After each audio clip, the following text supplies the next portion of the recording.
Yo mon pote, c'est Lucas de la chaîne Esprit Barbare. Aujourd'hui, on va analyser la prépa physique de Paddy Pimblett. Du coup, je t'ai pris deux vidéos qui viennent de sa chaîne YouTube. Donc, c'est des petits extraits, il n'y a pas grand-chose, mais on va quand même essayer d'en tirer quelque chose. La première vidéo, c'est une vidéo qui montre un entraînement proche du combat. Donc, quand il est dans la phase d'affûtage avant un combat, tu verras, il est plus maigre. Et la deuxième vidéo, c'est une vidéo un peu générale d'entraînement où il est hors justement combat. Et là, tu vois, la différence, il sera plus gros. Donc, on va analyser ces deux vidéos. Ça va pas prendre trop de temps parce qu'il n'y a pas beaucoup de matière. Ensuite, je vais vite fait parler de cette perte de poids. Alors, tac, tac. Première vidéo. Là, il fait un petit échauffement.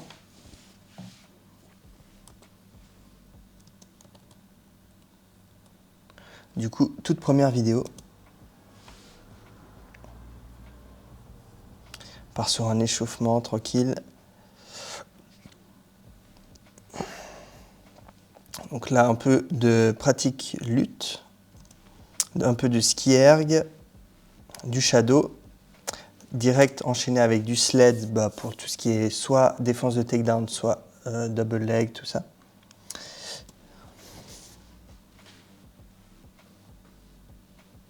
Ensuite, un peu d'entraînement pour avoir une patate plus forte avec le lancer de balle. Du sprint.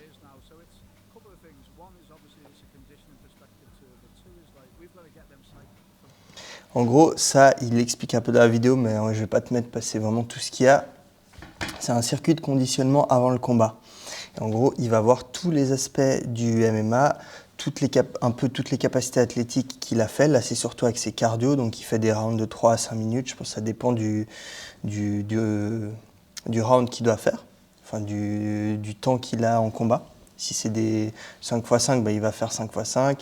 Si c'est moins, il va faire peut-être des 5x3 minutes, des choses comme ça. Et en gros, là, il voit plusieurs aspects. Il voit du technique comme à l'entraînement pour être en fait sous condition de combat où c'est intense. Parce qu'il chronomètre, en fait, à chaque fois, il change. Et il y a aussi du travail spécifique de transfert, par exemple le lancer de balle, le sled, etc. C'est du travail que tu fais plus pour transférer ta force que tu accumules ou ta puissance à ta technique de MMA. Et là, en gros, il mélange tout ça sous forme de circuit cardio, ce qui est en fait une partie affûtage avant le combat. Ça, c'est des entraînements que tu vas pas faire quand tu es loin des combats, parce que le but quand tu es loin des combats, c'est d'entraîner des choses que tu n'as pas l'habitude de voir aux entraînements de base.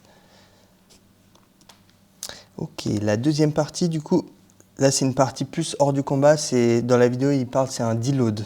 Donc deload, juste pour te dire, par rapport, si tu vois les athlètes de force par exemple, ils vont faire 3, 4, 5 semaines de load, donc mettre de plus en plus lourd, et ensuite diminuer le poids pour récupérer.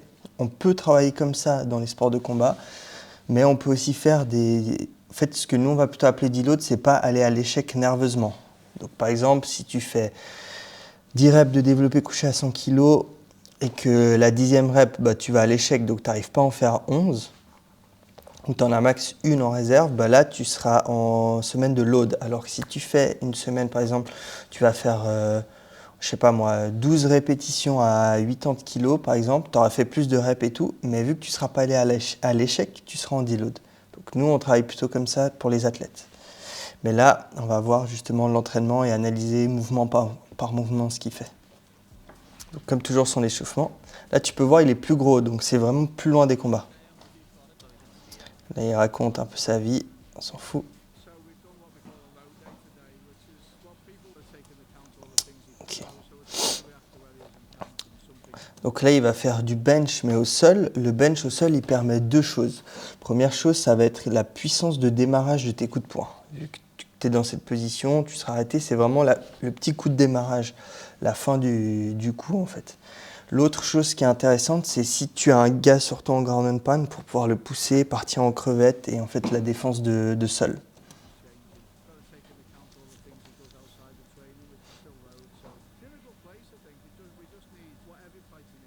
Et là, on voit, il supersède ça avec un exo pour renforcer l'arrière d'épaule. Donc, c'est des exos qui ne demandent pas trop d'énergie, donc tu peux le faire en ce genre de séance si tu as des problèmes. Lui, c'est surtout pour garder la stabilité quand il fait le bench.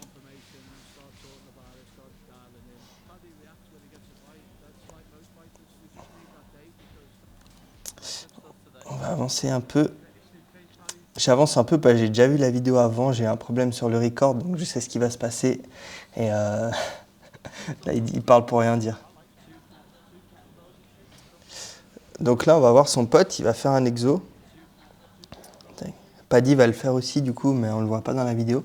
En gros, il va marcher avec une kettlebell d'un côté. Ça te permet de quoi? Premièrement, d'entraîner ton grip et ton gainage sur les obliques, donc très intéressant. Et en secondaire, ça peut un peu améliorer ton cardio vu que tu es en mouvement. Et aussi tout ce qui est endurance musculaire au niveau des épaules, des trapèzes, toute la zone où tu vas tenir en fait pour te maintenir droit, ça va aussi aider à ce niveau-là. Ça, c'est un excellent exercice si tu veux vraiment focus soit sur le grip, soit sur le cardio. Soit sur le grip, soit sur le gainage. Voilà.